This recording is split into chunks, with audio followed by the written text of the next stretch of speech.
Thank you for tuning in today. You are listening to The Wellness Project with Des, powered by Spotlight Coalition, and this is episode number 82.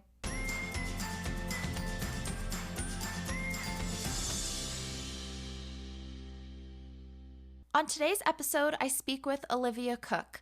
Olivia has been battling depression on and off since the age of 6. She knows that she struggles with depression, but it is undiagnosed and untreated by medication. Olivia has taken more of a holistic approach, and she likes to get through her depressive states on her own. In this episode, she gives a lot of tips on how she does that. I do want to place a trigger warning here. We do speak about suicidal ideation, attempts, and completion throughout this episode, so just be aware of that. If you're somebody that struggles with undiagnosed depression, then I think that this episode will be very helpful for you because Olivia gives so many tips on how she deals with her depression and things that help her. So let's speak with Olivia about her experiences with depressive states. All right, everyone, I am here with Olivia Cook. Olivia, thank you so much for joining me today. Absolutely. It's a pleasure to be here. Yeah, I'm really excited to speak with you today. So if you could just get us started off with telling us a bit about who you are, the things you've been through, and how you got to where you are today. Absolutely. So I am a transformational success coach, podcast host, and motivational speaker. I'm also a Christian, military wife, and humanitarian.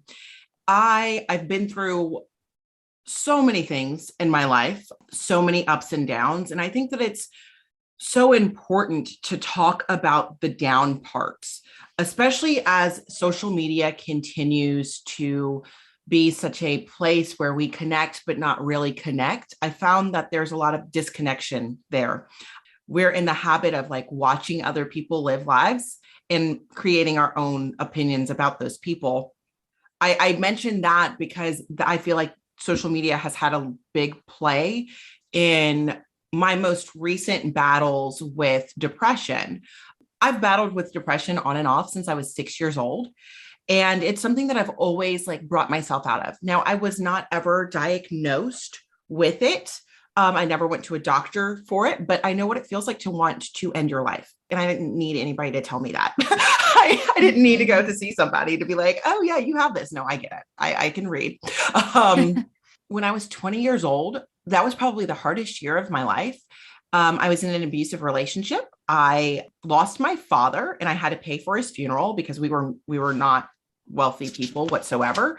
And there wasn't, insurance to pay for that. So I paid for it as a 20-year-old. I was just like, that was probably like the darkest, hardest time of my life, but I just kept going. I kept pushing. Then when I was 23, I got married to my now husband. I had a bout of depression then because he's military. So I moved away and I gained a bunch of weight. So I've learned all throughout times, every time it's different. There's not like one size fits all when it comes to mental illness and depression and suicidal thoughts. I actually did not have suicidal thoughts until, I've had them a few times, but the most recent time, it was due to being under chronic stress and the way I was thinking. Now as a transformational success coach and neurolinguistic programming practitioner, I know how to rewire my mind. I know how to do all of those things, but it's actually implementing them and really being self-aware and catching yourself and not being so hard on yourself. That's something for me. Now, if someone's listening and they're going through something, their situation might be completely different, but you still have the right to feel the way that you feel and honor the emotions that you have and not necessarily like push them away because they're not going to just go away.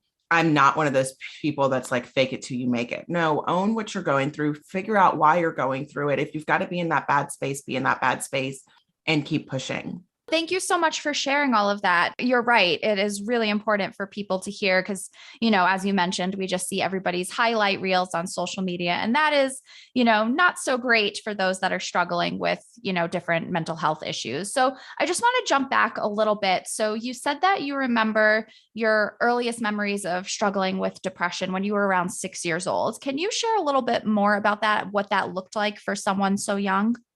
Yeah, I asked my mother, I was like, Mom, how old do I have to be to buy a gun and kill myself? I still remember laying on the bed asking her that question. Now, the feelings that were attached to it, I have no, like, I can kind of feel that, but like, it's so far gone.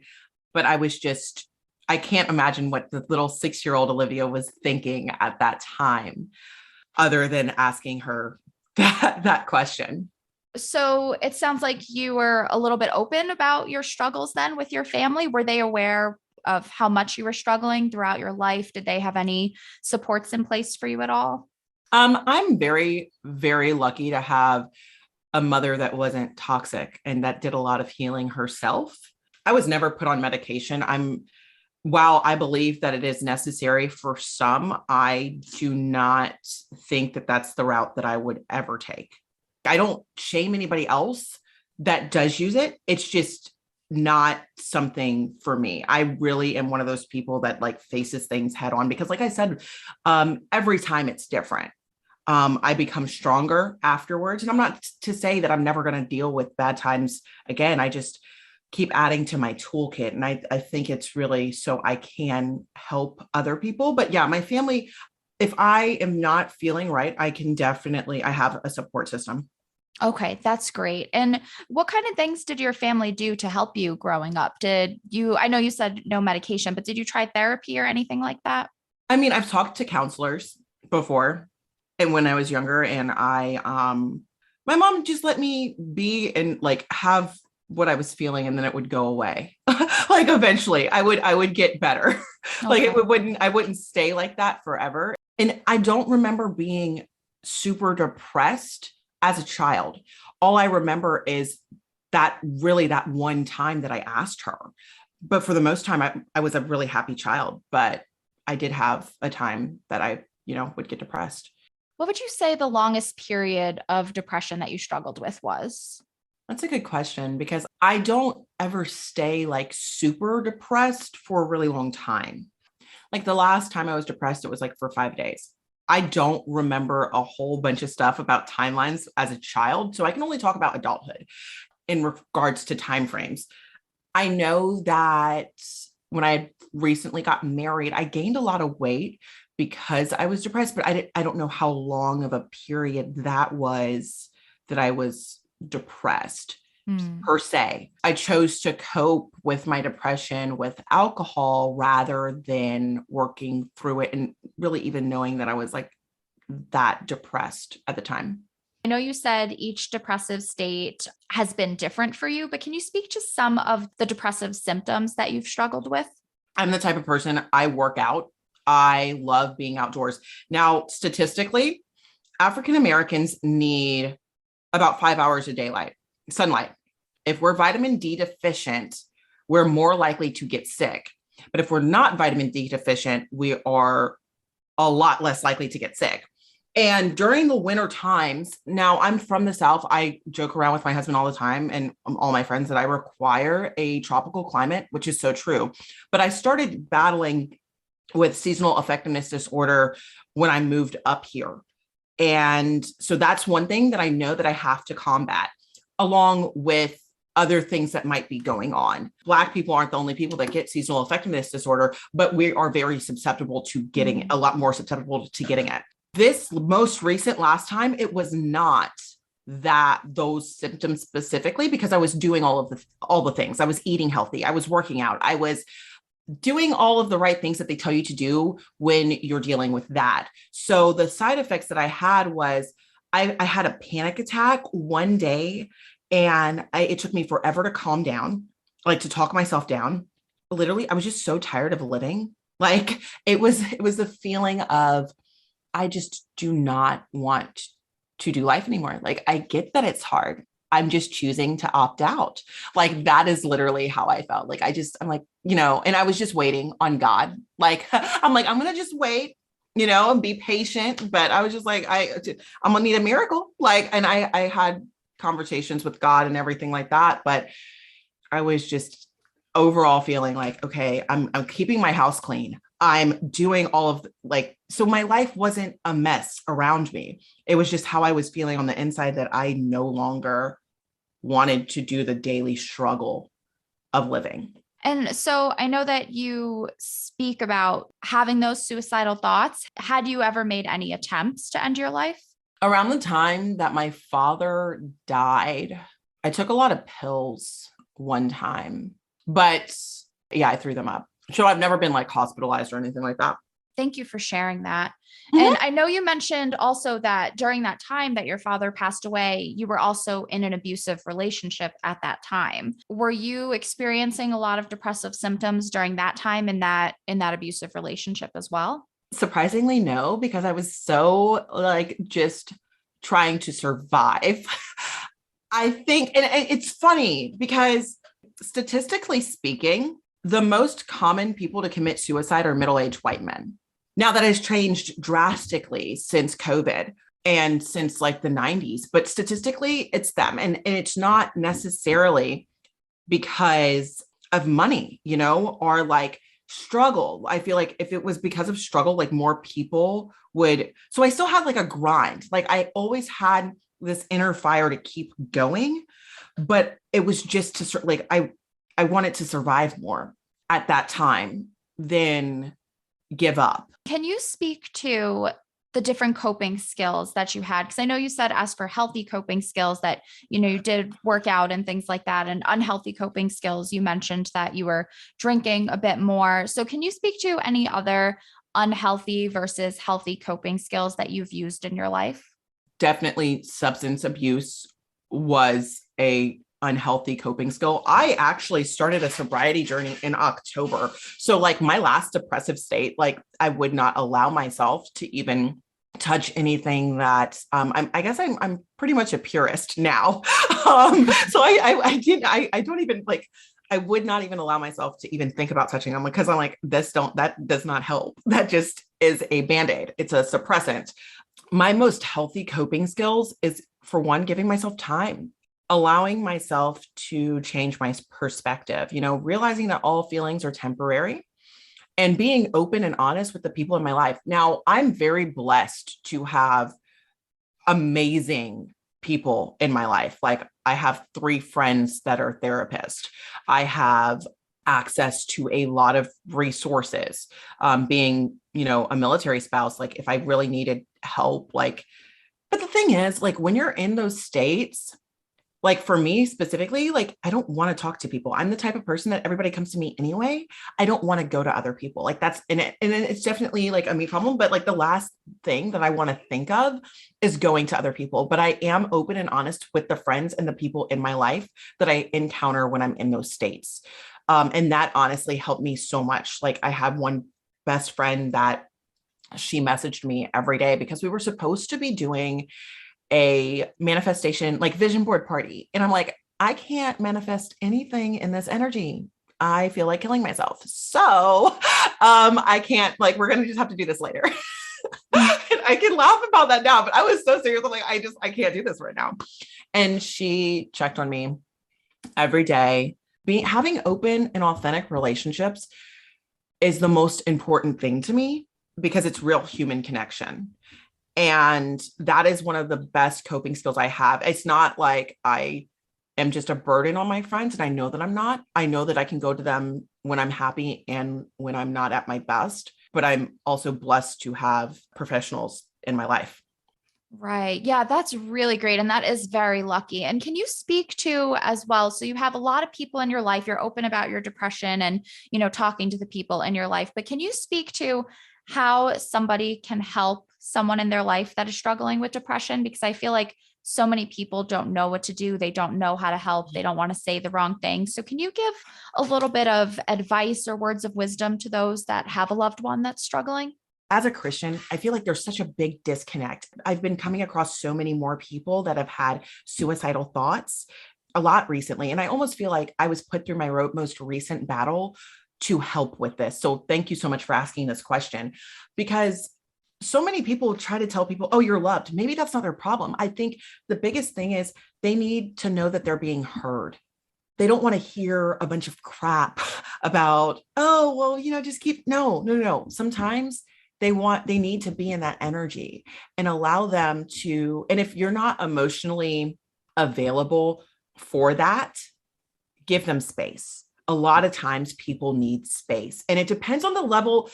the level of the person you're talking to. You know, if you're dealing with somebody that is a very strong person, like, and I appreciate this so much from like Marie Forleo. She recently talked about how she's battled with her depressive states as well, and like what she has to do. So it's like, if you're helping a person of a high thinking capacity, usually always super motivated, but they're going through a really hard time, that would be different than a person that is not as self-aware and that does not have the same type of coping skills. So know the people that you're trying to help first off. Ask them, you know, give them the space to talk about what they're going through and just be there for them. Sometimes being there for them is just being there in silence. And sometimes it's just checking in to let them know that, you know, you're there. The thing is, we as individuals that are going through it have to get ourselves out of that space because there's nothing anybody else can tell us. Yes, there's nice reminders and things like that, but there's nothing that one person can say that will automatically switch how we feel. And there's so many differences. Like some people, it's a chemical imbalance or a hormonal imbalance, you know?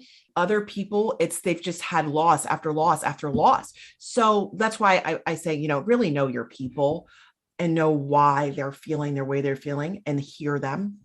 Okay. Yeah, those are really great tips. Yeah, thank you so much because I think it's so important for people to hear. And like you said, everybody's different. So knowing that person in your life is super, super important. Can you speak a little bit to how depression has affected the relationships in your life? Absolutely. So because I'm so open and honest about these things, it's made my relationships stronger with the people that I have. When they're in need, they know that they can come to me and I'm not going to judge them. This time has been really hard on so many people. And I didn't mention this before, but okay, in 2018, I lost almost everything in a hurricane. Oh, no. And I did a fundraiser for the people back in the location afterwards because I was so blessed during that time.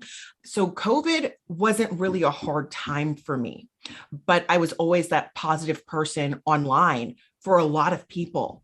Being a coach, a lot of people come to me. So I know that I need a certain type of person in my life. And being military, like we move around, I make new friends different places. It's not been the worst thing in my relationships. It's just made them more real and authentic. Because almost everybody I know is battling with something real. Like they might not be having suicidal thoughts, but they might be having a really, really hard season. And they know that they can come to me and I'm not, you know, I'm going to be there for them just like they're there for me. Yeah. Oh my gosh. I think that's so important for people to hear and so refreshing because I think a lot of people that are struggling with their mental health, they keep it hidden because they have this idea that, you know, they'll be a burden to their friends and family, their loved ones that, you know, people won't understand and people will pity them, just all these different negative thoughts, right? So I think that's so important for people to hear that that's actually being open has actually strengthened your relationships. And this goes back to the social media thing. Like, even though I tell myself all the time, don't compare yourself, don't compare yourself. When you're feeling low and you see somebody else is making like 7 figures in their business that they just started 2 years ago and, you know, or whatever, you know what I'm saying? Like, or they seem so blessed. They're only sharing their highlights. And when you also have negative comments coming your way all the time, that can wear on you. Like, former Miss America that killed herself a couple of weeks ago. And 3 other African Americans killed themselves that same week. One was a mayor. One was like, this is a problem that is really happening all over the world. And especially in America, they look like they have it all, you know, but they don't feel like they can have the space to talk to other people, I guess. And she was one of those people that was like me, like open about communication. But I prayed. Oh my goodness. It broke my heart when I found out she killed herself. Because I'm originally from South Carolina. She's from North Carolina. She went to USC. My mom got her double master's from USC. Like, so it was just really close. And she's like a year older than me. Then I thought about Simone Biles. And when Simone, you know, the gymnast, and she chose to get out of the Olympics and the backlash that she received. Well, Chris Lee Miss America had a bunch of events coming up the following week and she was feeling really low. And I only can think that she might have thought about the backlash Simone Biles received when she chose her mental health over appearances and over performing. It made me so much more proud of Simone Biles for doing that in that moment, because I'm like, it's either I rather have my friend come to me and be honest about me than have to go to their funeral. Yeah, that's so powerful. That's 100%. Absolutely. Yeah. I couldn't believe the backlash that Simone Biles received. That was really sad. And I think it showed too how much further we have to go when it comes to mental health awareness. I know a lot more people online have been more open, but just that backlash from somebody saying, "Hey, I'm really struggling. I'm going to take a step back." I mean, that was a little discouraging. Yeah. And I mean, honestly, it's people that don't have to deal with nearly the same type of pressure. I mean, the higher up you get, the higher the pressure is. I mean, I talk to high level CEOs on my podcast. I talk to so many high performing females, males too, but specifically since I'm a female, I'm going to talk about the females. It's so much more important to get good with your mental health and honest and open about what you're going through while you're small, because you don't want to receive a blessing or receive a platform before you can really handle the pressure that comes along with it. And a lot of people don't talk about that, but it's like, it's so clear to see. Nobody knows how hard it is to do this during a pandemic as well. We also, generations before us didn't have to grow up seeing all of their friends grow up and build their families online in their faces. Yeah, that's so, so true. And yeah, I think you're right that people, I mean, I can't even imagine that level of pressure that Simone Biles was under. I mean, I can't even imagine. So I think you're right, especially if you're in business and trying to grow your platform, getting your mental health under control before you grow. I think that's a really great tip. And it's not only to say that you're never going to have problems again, it's knowing how to manage them. It's giving yourself grace, having a learner's mindset about yourself, really being like, you know what, this doesn't work for me. This is what I need, and being open and honest about what you need in your life, knowing yourself. I have a friend that she's like it's a working relationship, and she's just an amazing woman, and she's open and honest about the depression battles that she's battled with and like what she was going through during the time that she was going through it. Her name's Danielle Kobo, and she is an elite career coach, super high level. She looks like she has it all, and I love that she shares her truth. She was talking about after she had her twin boys, how she had postpartum depression and how it took her months to get past it, therapy and everything. Her husband's also military, he deployed, and she's a high performing woman with two twin boys, and then a hurricane hits them too, because they're in Florida. Trial after trial after trial. You have no idea what people are going through. So for people to just turn around and be like, oh, well, they're not strong enough, you have no idea what they've been through. The people that are listening to this are not the people that are judging people that have these problems, that face these battles. And more of us are facing these battles than we like to admit. But I mean, after I recently went through it and like seeing more people going through it and taking their lives, I'm like, I have to speak on this. Yeah, it's so, so important. So I'm really, really glad that you do. And I know my listeners are as well. So yeah, thank you for using your platform to spread awareness on this and sharing the things you've been through and things that help you. So can we switch gears a little bit to what has pulled you out of those depressive states? What kept you going, and tips that you have for those that are struggling, what they can do to improve their mental health? Absolutely. And I recently did a podcast on this too. And for some people, it's having a therapist that you can go and talk to. And it's a multitude of things that help you. For me personally, I just like need the time to myself to really work through what I'm going through, allow myself to feel whatever I'm feeling. And then once I get past the state of like feeling horrible, then I still am very mindful. Now, this was the first time that I chose to take a break from social media, because I've got a motivational morning group that I send a text to. I have a group that I'm active in and I post daily in. And I literally had to be like, I have to take a break for a week. I'll be back. allowing myself to take that break from anything that could be a distraction.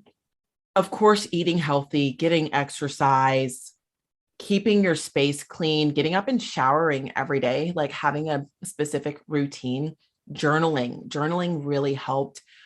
Focusing on what I needed to let go of during that time, there were things that I needed to let go of that I was holding on to. Like, I mean, I was getting to the point that I was being so overly critical of every little thing in my life that it caused me to be chronically stressed. Now, while I was in the worst part of it, I was still looking for devotionals. So I found devotionals to read. So I was reading, I started like a 30 something day devotional. And I mean, that one, oh, it was so good.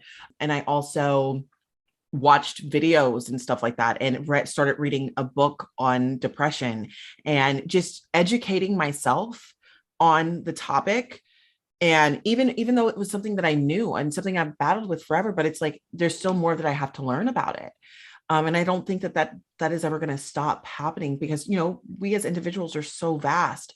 Now, if medication is something that you're open to doing, if that's something that you need, definitely talk to a doctor about it. Definitely seek that type of help. If you cannot pull yourself out of what you're going through to a point that it's really handicapping your life, definitely have no shame about seeking that type of help. I've never been at the place where I haven't been able to pull myself out of it to feel like I needed to get that, but there's no shame about having that medication.